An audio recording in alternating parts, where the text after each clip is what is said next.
The sun never truly set on Rome, it only dimmed slowly, as though the heavens themselves refused to witness what was coming. Marble pillars still gleamed, legions still marched, and coins still bore the face of emperors who believed themselves gods. But beneath that splendor, the heart of the empire had already begun to rot. In the 2nd century, Rome was the world's shining beacon, a civilization that stretched from the deserts of Africa to the cold cliffs of Britannia. Its people believed it eternal. After all, how could something so vast, so disciplined ever fall? But empires never collapse in a single day. They die quietly in whispers, in complacency, in the soft decay of greatness. In the Senate halls where the Republic once thundered with debate, there was now only silence broken occasionally by the trembling voice of a sycophant praising the emperor. Laws were made not for justice, but for convenience. Gold, not honor, decided the fate of men. And on the streets of the eternal city, the people once citizens had become spectators to their own decline. As Rome expanded, it swallowed entire worlds, cultures, gods, and languages, yet with each conquest, it lost a piece of itself. The legions that once fought for glory now fought for pay. The farmers who had built the Republic were gone, their lands devoured by the estates of the rich. Bread and circuses replaced patriotism, and the mob forgot how to care about the empire's soul as long as the games continued. But somewhere beyond the marble walls, shadows gathered. In the forests of Germania, tribes whispered of a Rome that was no longer invincible. In the east, Persia sharpened its blades, testing the empire's defenses, and in the deserts of Africa, hunger, plague, and rebellion stirred. The empire had stretched its arms too wide, and its grasp was slipping. Even the emperors felt it, though they dared not say so. Some sought to drown it in grandeur, building statues, temples, and baths to immortalize their names, but marble cannot mask weakness. For every emperor crowned, another was murdered. For every victory declared, a province slipped away. Rome's greatest enemy was never the barbarian at its gates, it was the moral fatigue within. The people grew weary of duty, faith, and sacrifice. They no longer asked what they could do for Rome, but what Rome owed them. And as the empire fed this hunger with bread, gold, and spectacle, its strength withered. Yet, there were those who still believed, generals on distant frontiers, philosophers writing by candlelight, and priests praying to gods who had long since turned away. They felt the coming storm, but hoped that the empire, the dream of law and order, could somehow endure. But history has no mercy for hope. The cracks widened, invisible at first, then undeniable. The Tiber carried more corpses than grain. The Senate became a relic, the emperor a god in name, but a prisoner in truth. And beyond the Alps, a new kind of army gathered not in formation, but in desperation. Entire nations were moving, Goths, Vandals, and Huns people, driven by famine, war, and fate itself, pressing against the edges of the known world. They did not know it yet, but they were the heirs to Rome's ashes. Still, within the walls of the eternal city, the lights burned through the night. Senators toasted to victories that had never happened. Orators spoke of destiny, and the emperors, blind to the coming dawn, believed their power infinite. But even the brightest empire casts the darkest shadow before it falls, and in those shadows, Rome's doom was already written in greed, in arrogance, in the silence of men who knew the truth, yet said nothing. The empire still stood, yes, but it was no longer alive. Its heart had stopped, only its echo remained. Rome did not fall with the swing of a barbarian's sword, it rotted from the inside, poisoned by its own power. What began as a republic of virtue became a playground for greed, a theater where emperors played gods and men sold their souls for survival. The empire had grown too large to feed, too vast to govern, too proud to save. The Senate, once the beating heart of Roman politics, had become a shadow, a gathering of cowards wrapped in purple robes. They still called themselves fathers of the state, but they bowed lower than slaves when the emperor entered the room. Gold, not courage, ruled now. Loyalty was measured in coin, and treachery was cheap. Every official, every soldier, every priest had a price. The moral pillars that had built Rome, discipline, duty, and honor, were crumbling, replaced by spectacle and corruption. When Emperor Commodus ascended the throne, the poison reached the heart. He fancied himself a god, a reincarnation of Hercules. In the arena, he slaughtered animals and men for sport, demanding applause from the same people whose lives he destroyed with taxes and fear. Rome cheered while it died. The crowd adored him, for they no longer cared who ruled, only that the games continued. After Commodus came chaos, emperors crowned and murdered in the same breath. The Praetorian Guard, once Rome's elite defenders, became auctioneers of the throne. They sold the empire to the highest bidder, a deadly transaction that turned sovereignty into merchandise. Men who had never seen a battlefield now wore the imperial crown. Soldiers swore oaths not to Rome, but to whoever filled their purses. And as power shifted faster than the seasons, the empire's blood grew thin. Provinces rebelled, legions deserted. The old gods went silent. Beneath the marble veneer, famine crept into the streets. The once mighty trade routes that carried grain from Egypt and Africa were now choked with pirates and thieves. Bread became scarce, riots became common. The city that had once fed the world could no longer feed itself. While the poor starved, the elite feasted in gold-plated halls. Senators reclined on ivory couches as slaves fanned them with peacock feathers. They drowned in wine and perfume, oblivious to the cries outside their villas. Rome had become a mirror reflecting everything it once despised. Even the army, Rome's pride, began to decay. Discipline vanished. Veterans sold their weapons for food, and generals sold their loyalty to whoever promised them land. Legions that had once conquered continents now turned their swords on each other. Civil war became tradition, an unending spiral of brother killing brother in the name of empire. The poison was not just political or economic, it was spiritual. The Romans had once believed their gods favored them because of their strength and virtue. But the old temples stood empty now, their fires cold. The people still prayed, but their prayers had become bargains. Give us bread, and we will praise you. When men lose faith in the divine, they begin to worship themselves. Rome had become a city of idols, not statues of gods, but of power. Emperors built golden thrones, while the empire's foundations cracked beneath them. Philosophers were exiled for speaking truth, poets were executed for writing it. Knowledge was dangerous, and silence became survival. And yet, through this darkness, a strange new voice began to whisper across the empire, a faith from the East, born in poverty and persecution. Christianity spread through slaves, soldiers, and widows, offering not power, but salvation. The empire's old gods demanded sacrifice. This new god promised forgiveness. The contrast was irresistible. To the powerful, it was a threat. To the poor, it was hope. As the Christian faith grew, so did Rome's paranoia. The emperors ordered persecutions, crucifixions, burnings, massacres, but the more blood they spilled, the more followers arose. In trying to kill faith, Rome only revealed its emptiness. By the 3rd century, the empire was no longer a single body, but a corpse held together by habit. Its provinces ruled themselves in all but name. Generals became kings in everything but title. Each emperor's reign grew shorter, bloodier, and more meaningless. And yet, the Senate still declared Rome eternal. The coins still bore the words SPQR, the Senate and people of Rome. But both Senate and people had long ceased to matter. The phrase had become a lie carved in metal. Rome's power had become performance, a spectacle to disguise decay. In the Colosseum, gladiators fought to the death before tens of thousands of cheering citizens, while outside, those same citizens begged for bread. The games had become a drug, keeping the masses numb as the empire's veins dried.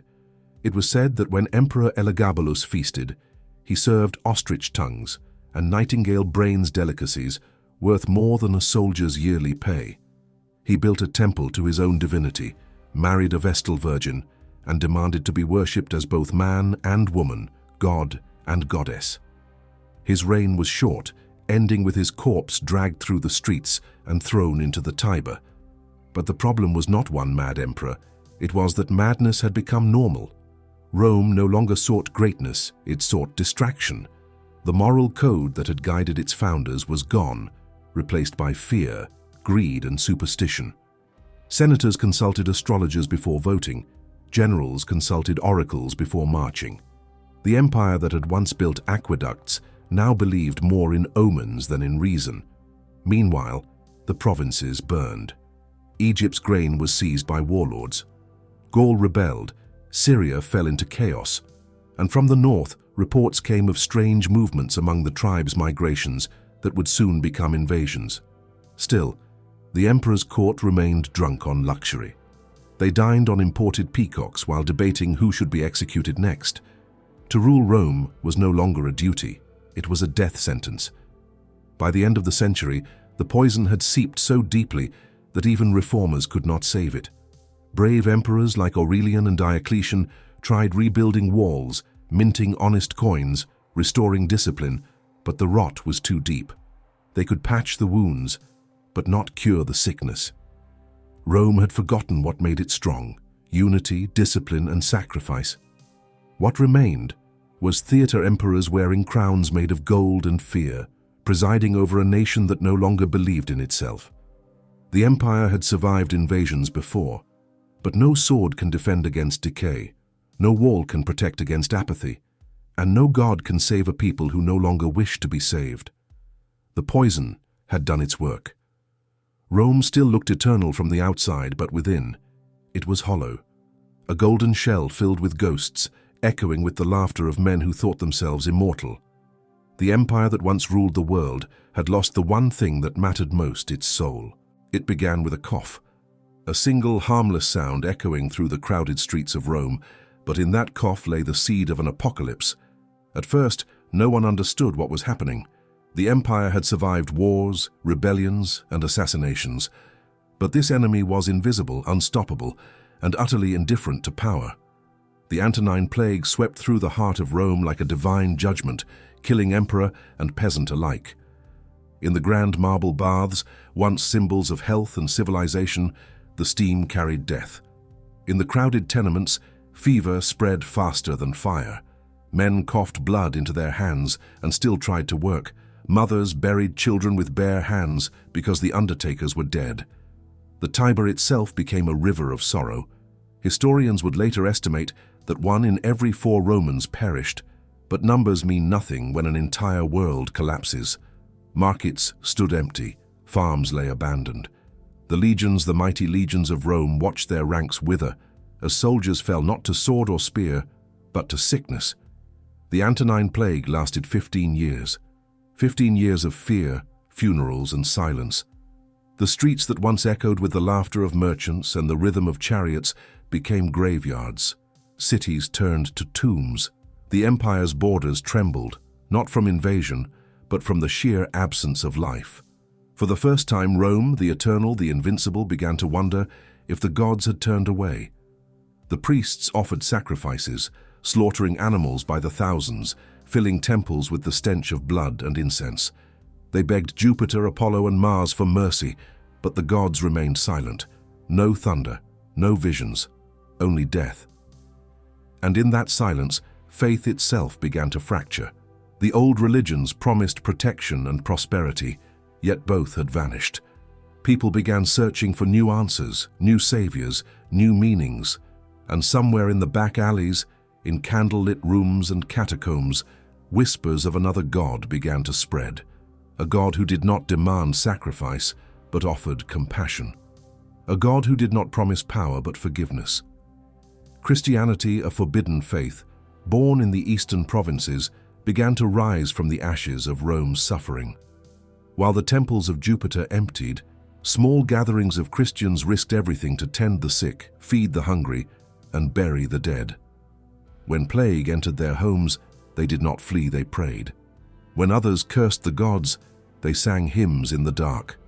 To those dying in agony, that kind of courage looked like miracle.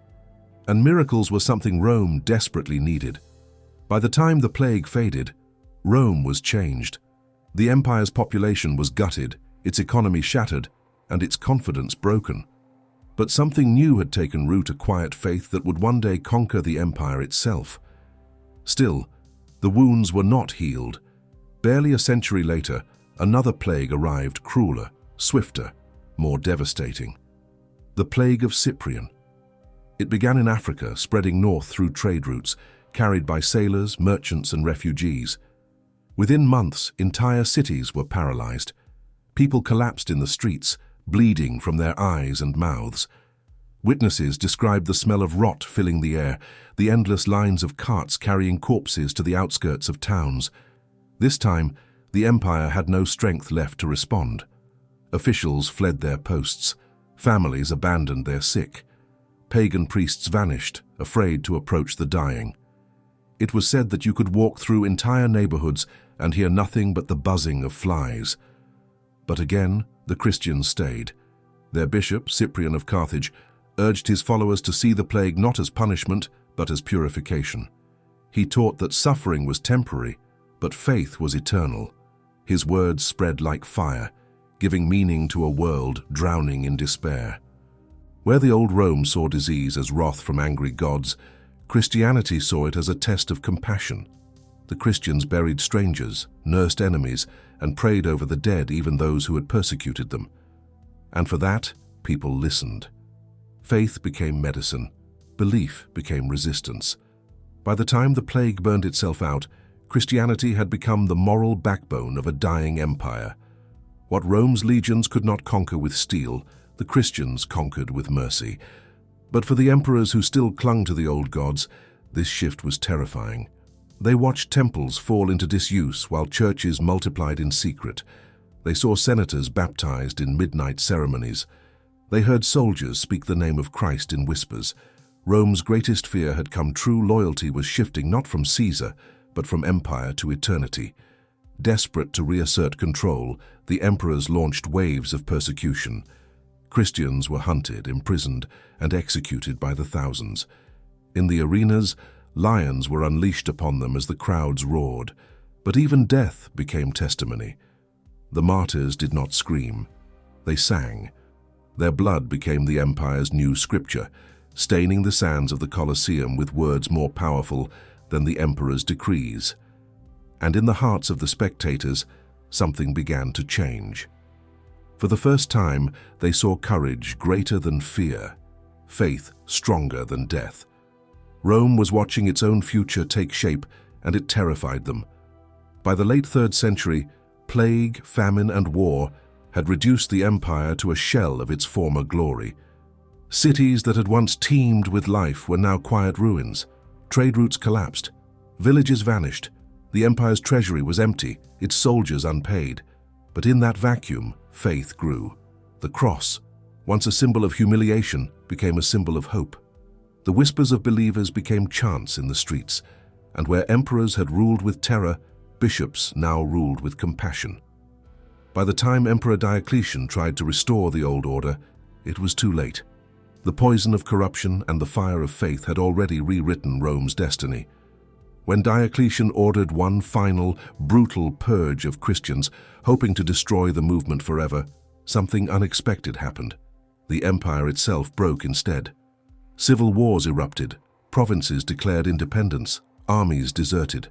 The gods of Rome were silent still, but the new god, the one nailed to a cross, was everywhere. The plagues had taken millions, but they had also taken something deeper, the illusion of Rome's invincibility. No wall could stop disease, no general could fight it, no emperor could bribe it. And so for the first time in its history, Rome was forced to kneel, not to an army but to the truth that power was fragile, that empires like men could bleed. Yet from that surrender came transformation.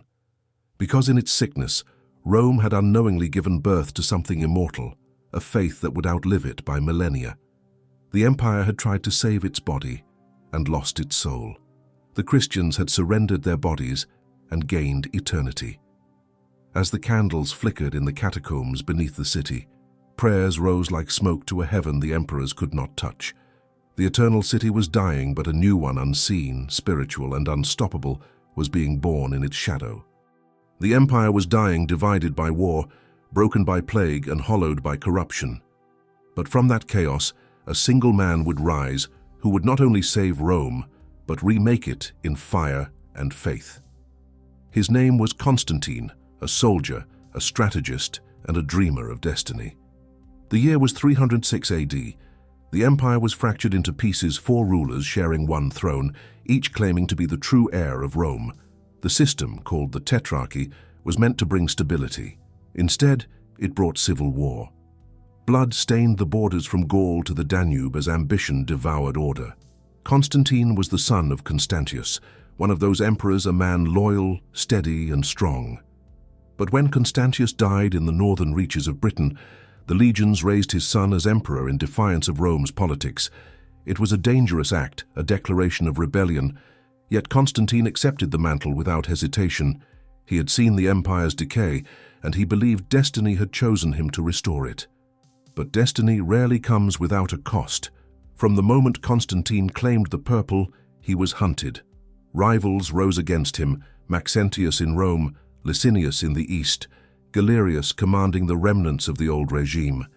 Each sought to carve their own empire from the corpse of the old. Constantine fought them all. He rode at the front of his legions through snow and storm, his armor dented, his sword blackened from years of war. But what set him apart was not his strength, it was his vision. He understood that to rule Rome, one needed more than soldiers. One needed belief. Rome had lost faith not just in its gods, but in itself. And Constantine, like every emperor before him, sought divine favor to restore it. Yet the old gods had grown silent, their temples empty, their priests corrupt. Then, one night, on the eve of the Battle of the Milvian Bridge, everything changed. The legend says it came at twilight, a moment when day and night meet like life and death. As Constantine gazed toward the horizon, he saw a sign in the sky, a cross of light burning above the setting sun, and beneath it words, "In this sign you will conquer." It was no ordinary vision. To a man raised among pagan altars, it was an impossible revelation. A new god, one whose followers had been hunted, executed, crucified, now claimed to offer him victory. That night Constantine could not sleep. He paced his tent as the wind carried whispers of prophecy and doom. To believe in this god was to defy centuries of tradition. But to ignore the vision was to risk the wrath of heaven itself. So as dawn broke, he made his choice. He ordered his soldiers to mark their shields with the symbol he had seen, the Chi, the first 2 letters of Christ's name in Greek, an emblem of a faith he barely understood, but one he now claimed as his own. When his generals protested, he silenced them. "We fight under the protection of the true God," he said, "not the false idols of men." And with that, the armies of Rome marched under the cross. The Battle of the Milvian Bridge in 312 AD was unlike any Rome had seen in centuries. Maxentius, his rival, commanded a force twice as large, men hardened by years of war, camped beneath the walls of the eternal city itself. But Constantine fought not like a man, like something chosen. As his cavalry clashed with Maxentius's lines, witnesses claimed to see the cross glint upon his banners like flame. When the bridge collapsed beneath the fleeing enemy, Maxentius drowned in the Tiber, the same river that had once cradled Rome's first kings. Constantine entered the city not as conqueror, but as savior. The people cheered him as the deliverer of Rome, the man who had restored peace. Yet behind their cheers was something deeper. A new symbol now adorned the empire's heart: the cross. Within a year, Constantine issued the Edict of Milan, a decree that changed history forever. For the first time, Christians were free to worship without fear. The prisons opened, the arenas fell silent. The same faith that had once been persecuted now stood protected by the emperor himself. Rome's gods, once many, now faced one. Temples to Jupiter, Venus, and Mars still stood, but their altars grew cold. Meanwhile, churches rose from the ruins, shimmering with gold and mosaics. The old priests whispered that the empire had lost its soul. But Constantine saw something else, a unifying force powerful enough to bind a fractured world. He did not yet make Christianity the empire's religion, not officially, but he made it its heart, and in doing so he changed the course of civilization. Constantine's reign was not without blood. He was still a Roman emperor, cunning, ruthless, and ambitious. He executed rivals, crushed rebellions, and silenced critics. But unlike those before him, he ruled with a new weapon: divine legitimacy. He built churches across the empire, most famously the Church of the Holy Sepulchre in Jerusalem, upon the site where Christ was said to have risen. Pilgrims wept as the emperor's masons raised its marble walls. It was not just construction, it was transformation. Yet Constantine's greatest creation was not a building, but a city. In the year 330 AD, he declared a new capital, a new Rome built upon the bones of Byzantium. He called it Constantinople, the city of Constantine. From this shining city, he envisioned an empire reborn, purified by faith, defended by heaven and guided by the light of the cross. Its walls would never fall, he believed. Its throne would never fail. Its faith would never die. And for nearly 1,000 years, it didn't. But every light casts a shadow. By merging faith with empire, Constantine had also planted a new seed, one of control. Religion and power became one, and the church, born in persecution, learned to rule. The line between salvation and politics blurred. Bishops began to wield more influence than generals. The sword of Rome and the word of Christ became indistinguishable. The empire that had crucified Jesus now used his cross to justify conquest, and so began the paradox of history, a faith of peace carried by the legions of war. But in Constantine's eyes, this was divine order, the will of God expressed through empire. He saw himself as the 13th apostle, chosen to bring heaven to earth through law, unity, and victory. In his final years, as illness claimed his body, Constantine prepared for baptism. The emperor who had built a Christian empire had waited his whole life to be cleansed in its faith. Some say he did it out of fear, others out of conviction. But in that moment, as the waters touched his forehead, the soldier became a pilgrim. The conqueror became the converted. When Constantine died in 337 AD, Rome was no longer the same. The old empire of marble and iron had become something spiritual, something enduring. The pagan temples stood silent, their gods forgotten. The cross that once marked a rebel faith now crowned the emperor's tomb.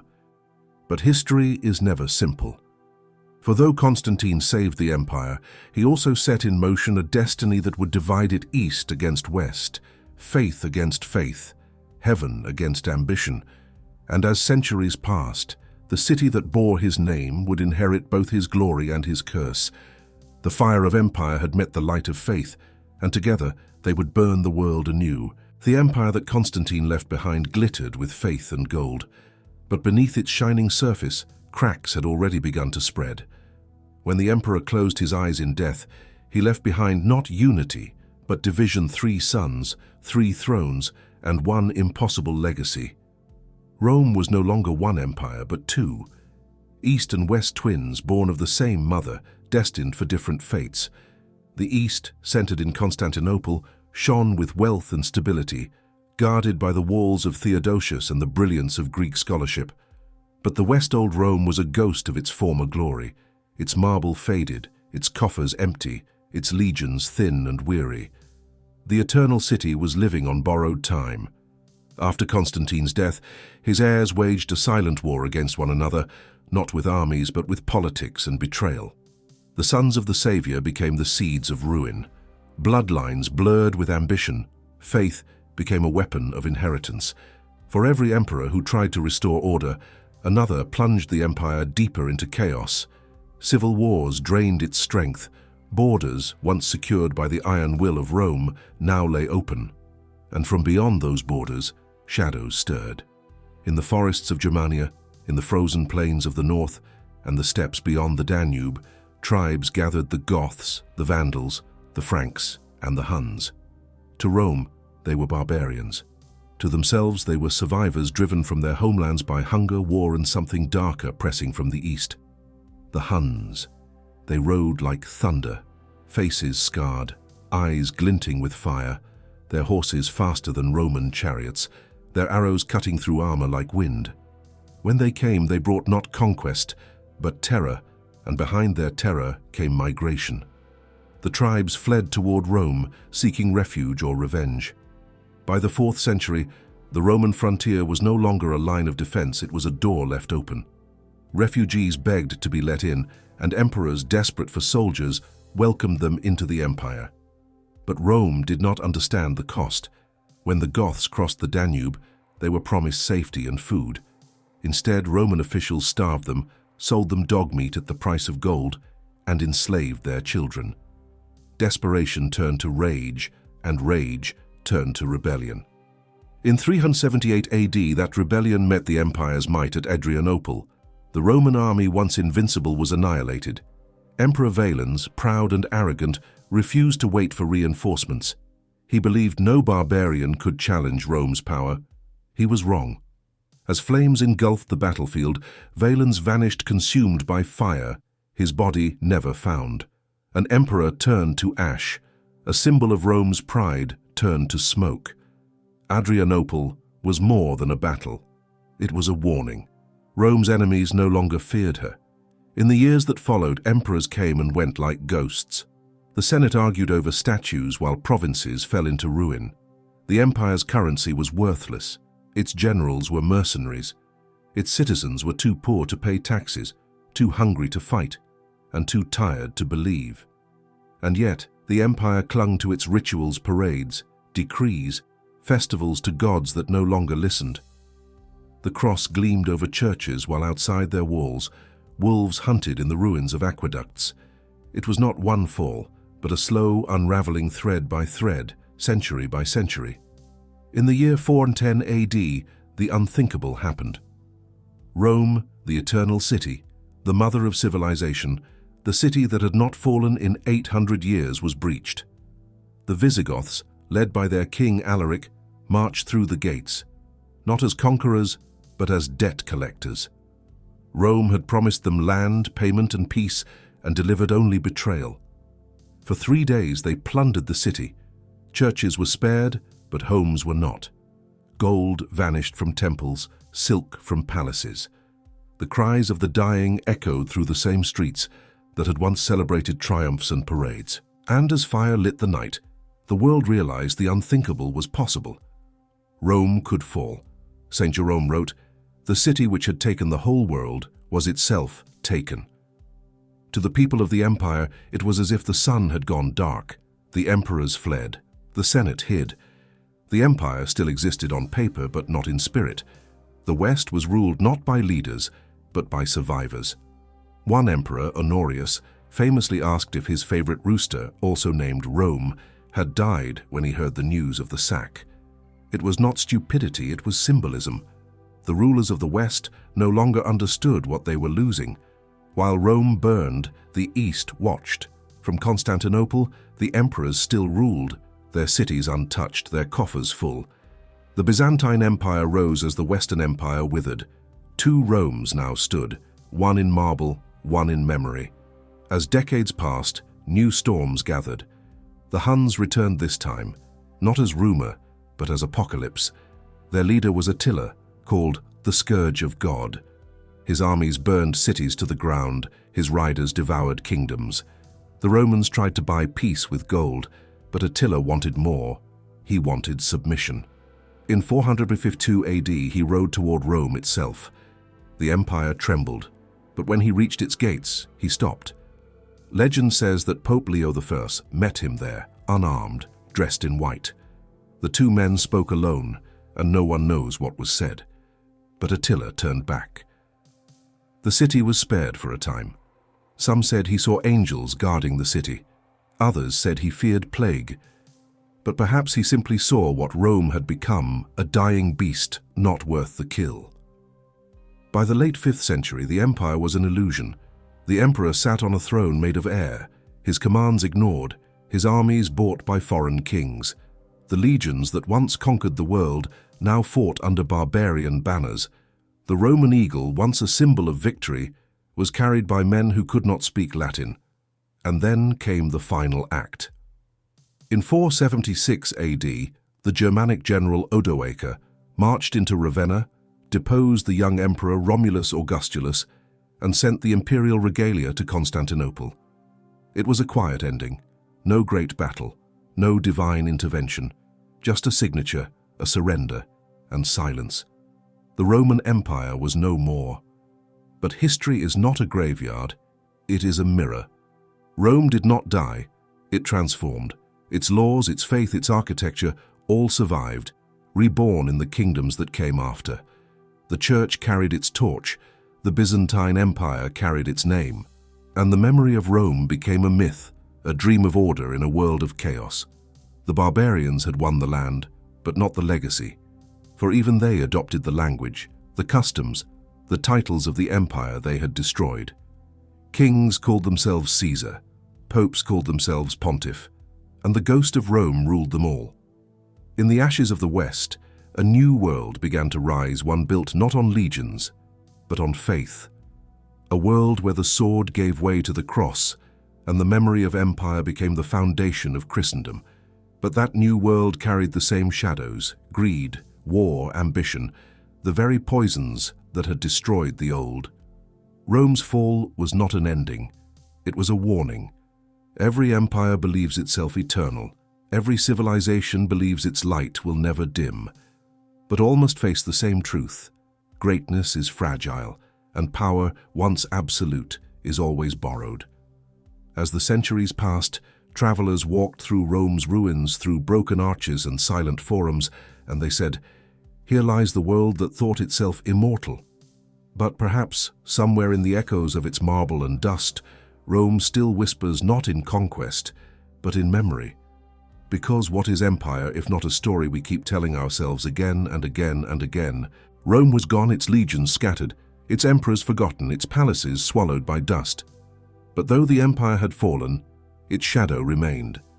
It lingered in language, in law, in faith, in the bones of civilization itself. The eternal city had died, but its dream refused to. When the last emperor was deposed in 476 AD, the world did not awaken to chaos. It awoke to inheritance. Every kingdom that rose from Rome's ashes claimed to be her heir. The empire's body was gone, but its spirit had splintered, embedding itself in the hearts of those who still looked to the west and whispered, "Roma est aeterna, Rome is eternal." In the ruins of old temples, candles flickered. Bishops stood where senators once had, and in the marble halls where emperors ruled, priests now prayed. The church, that small, persecuted faith born in shadows, now wore the crown of empire. From the ashes of Rome, the Catholic Church rose, not as conqueror, but as custodian. Its bishops became governors of souls, its pope the shepherd of nations. And though the legions had vanished, a new army marched armed not with swords, but with scripture. It was said that when St. Peter's Basilica was built upon the bones of Nero's circus, the empire itself was baptized. The same stones that had witnessed persecution now heard prayers. The same city that had crucified the innocent now built cathedrals in his name. The church became Rome's living memory, its structure modeled after the empire it had outlived. Dioceses replaced provinces, archbishops replaced governors, and Latin, the tongue of Caesar, became the language of God. Rome had traded its sword for a cross, but it had not forgotten how to rule. While the West crumbled into feudal kingdoms, the Eastern Empire Byzantium endured. In Constantinople, the dream of Rome lived on, shimmering beneath golden domes. Its emperors still called themselves Augustus, its senators still wore togas, and its armies still marched under the double-headed eagle, one head facing the past, the other the future. Here, Roman law, Greek philosophy, and Christian faith fused into something new, a civilization both ancient and reborn. The Byzantine Empire was Rome's ghost in gold, sophisticated, spiritual, and unyielding. Its scholars preserved the knowledge of antiquity, while the West sank into the Dark Ages. Its engineers built walls so strong that for 1,000 years no army could breach them, and when its people gazed upon the mosaics of Hagia Sophia, they saw heaven reflected in marble and light. But Byzantium was more than survival, it was transformation. The empire of conquest had become an empire of preservation. While others forgot Rome's glory, Byzantium remembered it, protected it, and in time, passed it back to the world. In the West, centuries passed like long winters. Barbarian kings carved Europe into pieces, the Franks, the Lombards, the Saxons, each ruling their fragment of Rome's corpse. But even as they fought, They imitated the empire they had destroyed. They wore Roman titles. They built Roman-style palaces. They issued decrees in Latin. To rule was to be Roman. To build was to imitate the eternal. And then, in the year 800, a new emperor was crowned in the name of the old Charlemagne, king of the Franks. On Christmas Day, in the great basilica of St. Peter's, the Pope placed a golden crown upon his head and declared him Emperor of the Romans. The crowd roared. For the first time in centuries, the word Rome was spoken not as memory, but as destiny. This was not the empire of legions, it was the Holy Roman Empire, a marriage of faith and power, church and crown. Its emperors ruled in the name of God, not Jupiter. Its sword was sanctified by Scripture, but in its ambition lay Rome's reflection, the same hunger, the same arrogance, the same belief that power could be eternal. As centuries rolled on, Rome's shadow stretched across continents. Its laws became the foundation of justice in Europe. Its roads became the paths of trade and conquest. Its architecture, arches, domes, and columns, became the language of civilization. Every university, every cathedral, every government hall bore traces of Rome's hand. Even as nations rose and fell, they built upon her bones. The Renaissance revived her art. The Enlightenment rediscovered her reason. Even America, the faraway republic born from revolution, borrowed her symbols. The Senate, the Capitol, the Eagle, all ghosts of Rome reborn in a new world. And so, though the empire had fallen, it lived everywhere. But every inheritance carries a burden. The dream of empire, of dominion and destiny did not die with Rome. It passed on, reshaping kings and nations into its image. From Caesar to Charlemagne, from Napoleon to Mussolini, men would chase that same illusion that through power they could become eternal. Rome's legacy was not just creation, it was contagion. It taught humanity to build and to conquer, to dream and to dominate. Its glory inspired greatness, and its ruin warned of pride. Every empire that followed, Ottoman, British, American, stood in its shadow, repeating its triumphs and courting its fall. Because Rome is not just history, it is prophecy. Yet not all of its legacy was shadow. Rome gave the world something more powerful than armies, or marble an idea, that law could outlive kings, that civilization could be inherited, that order could rise from chaos. It gave us structure cities, governance, and the written word. It gave us language, the roots of French, Spanish, Italian, and beyond. It gave us art, engineering, philosophy, and the dream that mankind could build something greater than itself. When Rome fell, humanity mourned. But when it remembered, humanity advanced. Today, the ruins still stand, broken arches reaching toward an indifferent sky. Tourists wander through the Forum, where senators once debated the fate of the world. They touch the same stones that emperors walked upon, unaware that those stones are still watching. The Colosseum remains, half-shattered but unyielding, a monument to both greatness and cruelty. The Pantheon still whispers through its dome, the same light falling upon marble as it did 2,000 years ago. And through it all, the words echo, Roma Aeternum, Rome eternal. Because perhaps Rome never truly ended, perhaps it simply changed form from empire to faith, from marble to idea, from crown to symbol. The legions are gone, but the world still marches to their rhythm. The emperors are dust, but their laws still govern nations. The gods are silent, but their cathedrals sing. Rome's story is not one of death, it is one of transformation, from republic to empire, from empire to ruin, from ruin to memory. Rome's pulse still beats beneath the surface of our civilization. Every city with a monument, every nation with a flag, every people with ambition carries a fragment of her fire. Because history does not end, it echoes. And as long as humanity dreams of greatness, Rome will never truly fall.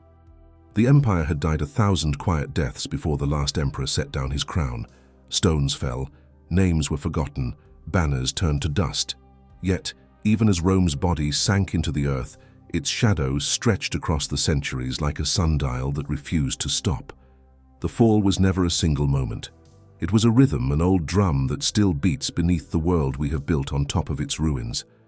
In the northern dawn, monks copied the last fragments of ancient wisdom by candlelight, their fingers numb, their breath frosting the air.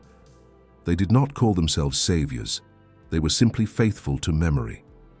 Far to the east, merchants spoke in tongues born from Latin's bones, bargaining for silk and spice along roads laid by Roman engineers.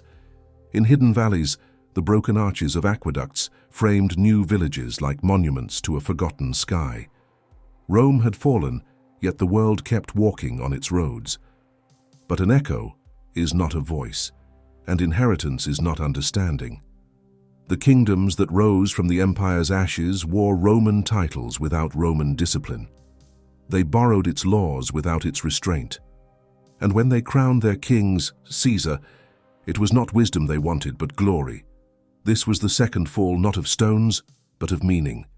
The empire that once promised order now became a costume for ambition, an antique mask worn to bless power with stolen memory. Its third fall came with faith, not with the cross raised against the eagle that contest had ended long ago, but with the cross learning to rule. The church, custodian of Rome's soul, learned the dangerous alchemy of power, how to sanctify law, how to bind crowns with blessings, how to write eternity into human plans. Cathedrals rose like mountains of light. Choirs climbed toward heaven.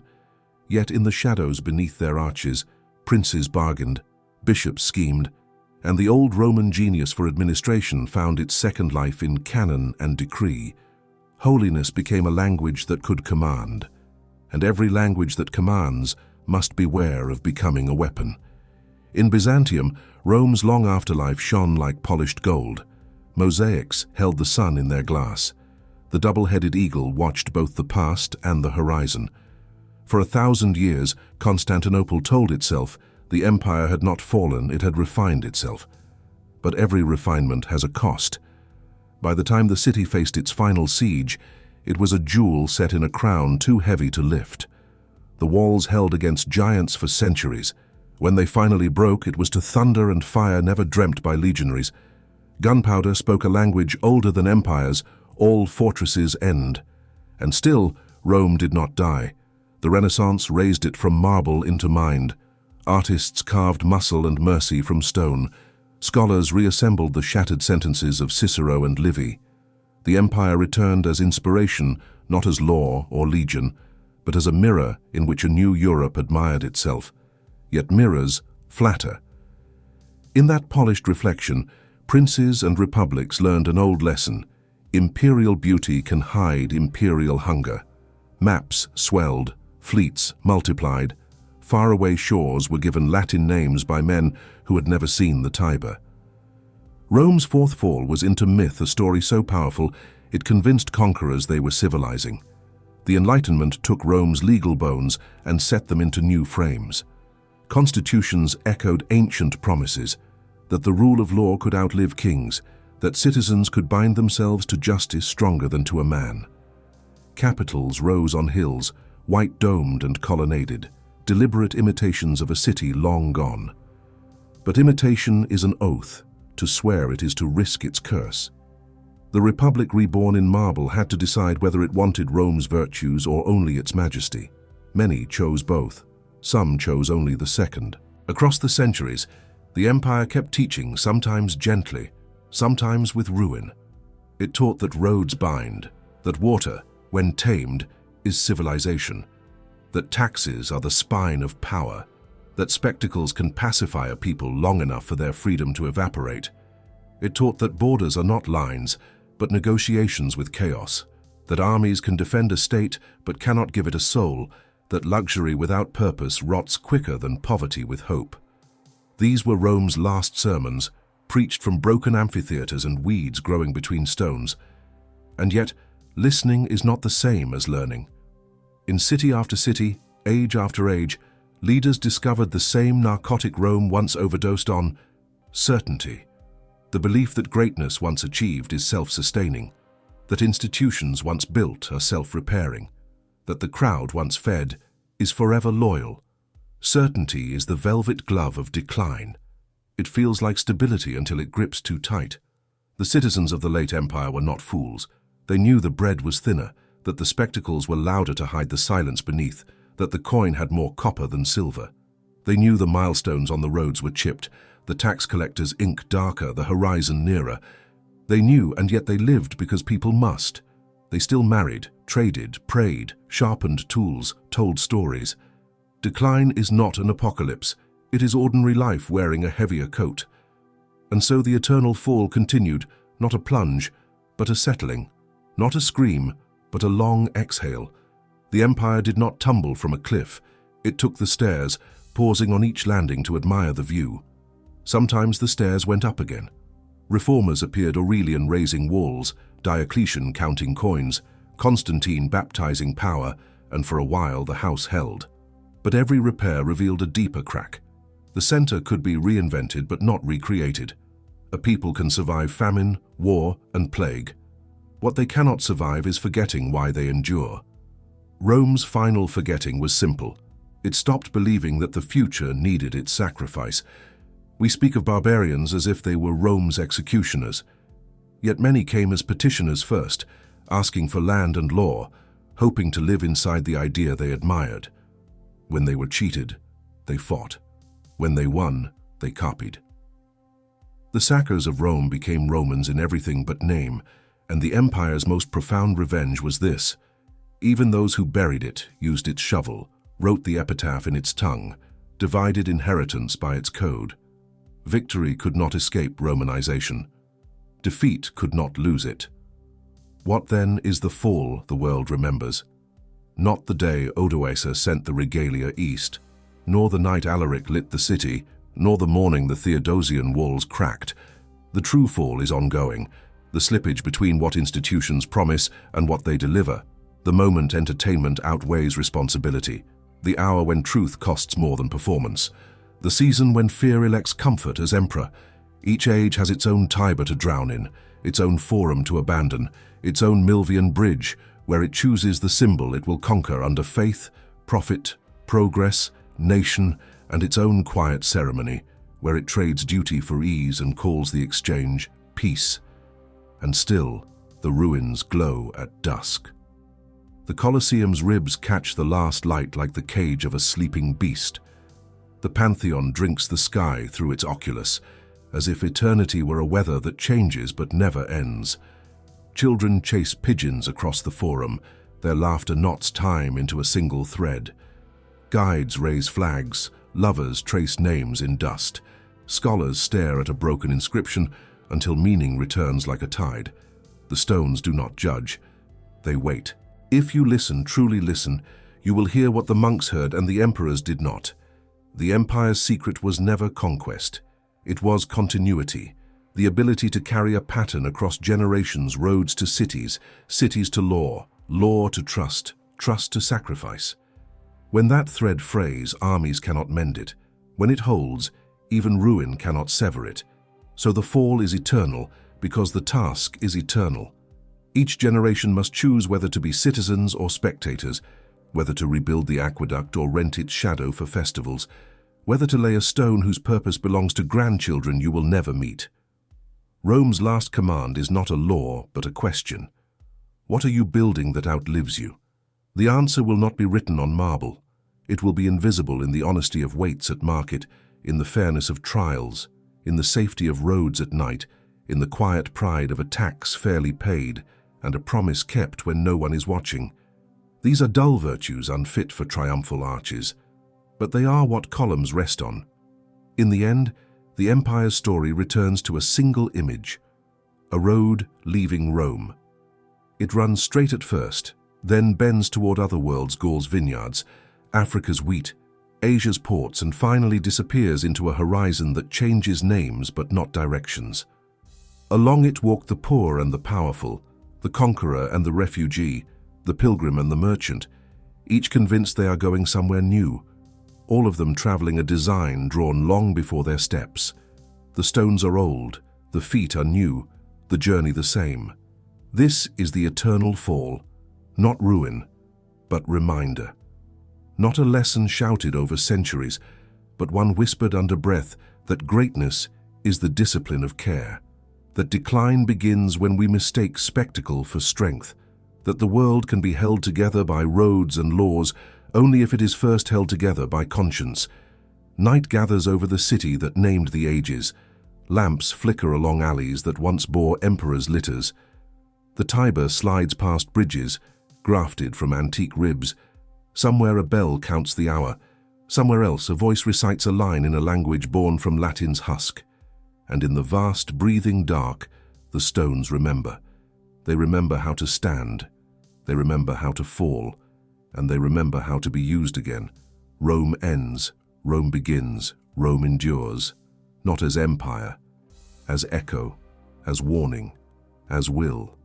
And as long as we walk her roads and borrow her words and balance our ambitions against the weight of her ruins, the fall of Rome will remain what it has always been, the longest lesson in the world.